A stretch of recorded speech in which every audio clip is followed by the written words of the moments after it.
When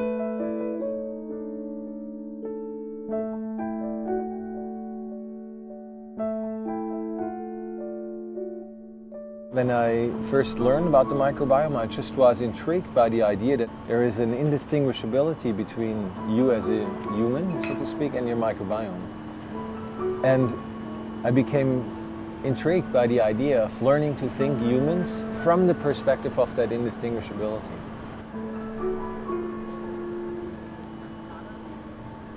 Over the last 10 years or so, my work has revolved around two observations. The first one is that the question concerning the human, so what is a human being, how shall I live, how shall we live together, doesn't occur in the human sciences anymore. It occurs much more in areas that are traditionally not concerned with the humans.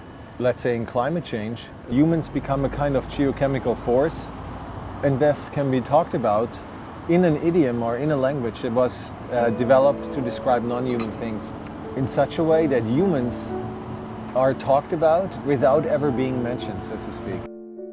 The second big observation was that microbiome research radically put in question the conception of the human on which the human sciences are built. So for philosophers, for art historians, for cultural anthropologists, for linguists and so on, the human is more than mere nature, more than a mere animal. So there's a separate human realm that hovers above the natural. Call it culture or history or the political. You have the faculty of arts, which is focused on exactly one thing, the human. And you have the faculty of science, which is focused on everything else. And the reproach on which the human sciences are built is that the natural sciences can never do justice to the human because humans are more than mere nature. So when you take something like the microbiome, so many questions are at stake. Your microbiome contributes more gene function to your organism than your own genome. You know, you have, what, 20,000 human genes and 2 million microbial genes in and on you.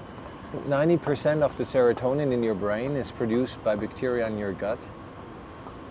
That's so wild. It's as if the human as such, as that thing that the human sciences studied, doesn't exist, right? So could you rethink every single aspect that the human sciences took for granted, that makes the human special, all the forms of anthropocentrism, from the perspective of microbiome research? What would this whole big world be without microbes?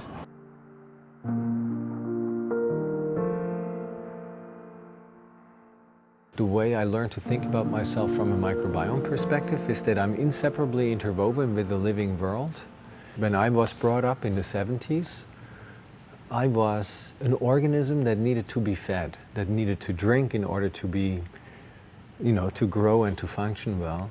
And the conception of the human implicit in this was that humans are kind of, incarceration machines. They burn energy like a steam engine or something like this.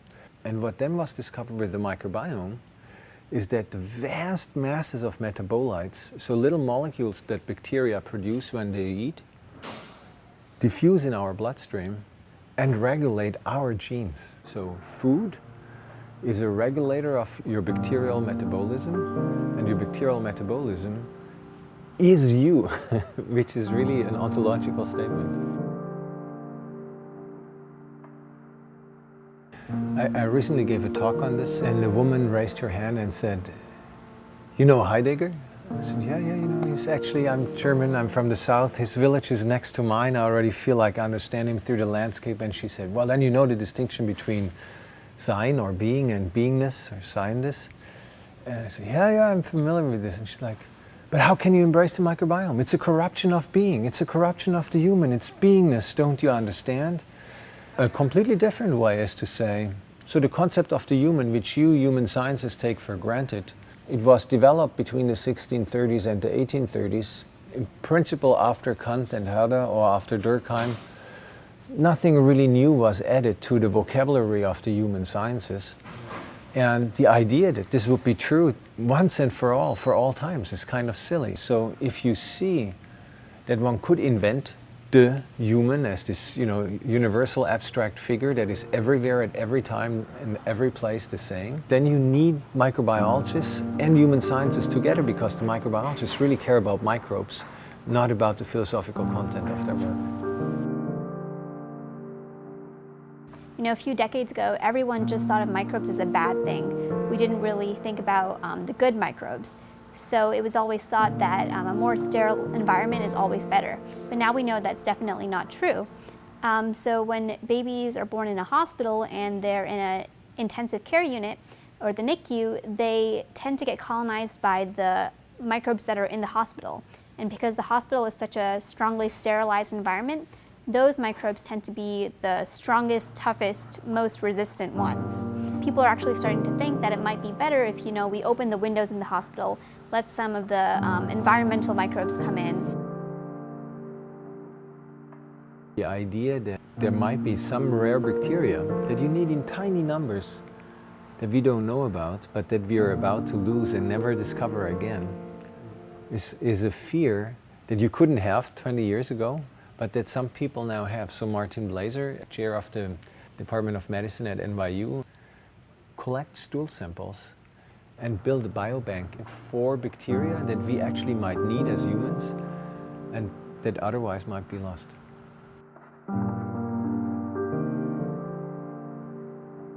The majority of the microbes that a child gets when it's born come from the mother. There are a few as well that come from the hospital environment or whatever environment the infant is in, but there's a strong connection between the baby and the mother that comes out of the delivery process.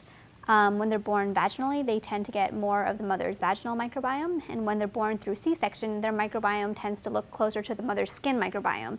And we don't know exactly what the right community of microbes is in the infant microbiome, but we do know that what microbes are there can have a significant influence on the health of the infant.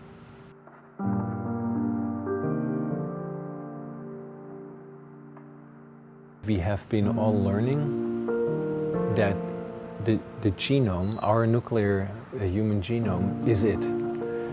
But it's very obvious now that bacteria are involved in embryogenesis, in the development of the organism after birth, and in the aging processes that we're all subject to.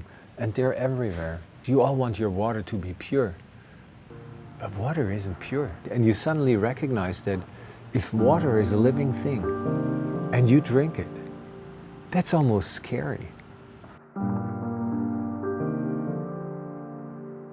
The main technique we use, it's called genome resolved metagenomics, and basically what that is constructing genomes of the organisms that occur in the environment.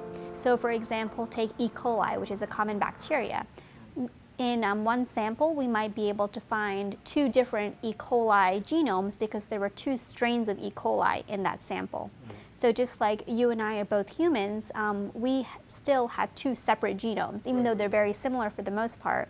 Bacteria are just like that. So one genome does not necessarily reflect the genome for that entire species, but for one organism of that species. And now we're applying that same technique to many different communities, from soils to the human microbiome.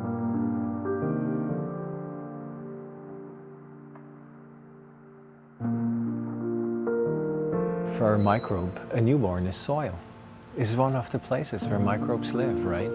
So the same language, the same conceptual apparatus, the same techniques that they can use when they work on ponds of water in old mines or on some piece of land up in Northern California or hotlands in Wyoming or a newborn does make a difference. It's all microbial habitat, and that's how you can look at it, which I find totally fascinating because of what it does to the human. It makes it into one microbial environment among many. It's nothing special.